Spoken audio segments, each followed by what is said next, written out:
Hey guys, in today's video I'm going to teach you how to remove malware from your WordPress site. As you can see this interface on my screen, you can access this by clicking the link in my description box. After you click the link in my description box, you need to create an account. If you already have an account, just click on login.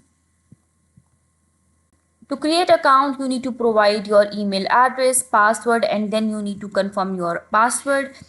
You can also connect it with your Google account. I'll connect it with my Google account. Okay, so my Malke account has been created.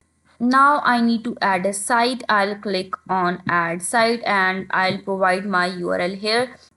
After providing the URL, you can install malware from here and then scan and protect your WordPress site.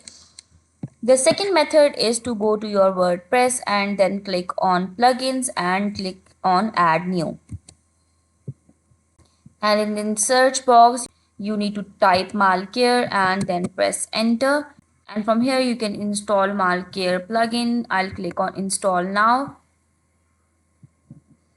After installing, you need to activate it. As you can see, my malware plugin has been added to my settings sections. And when you go to dashboard, you can see an option here, activate malware.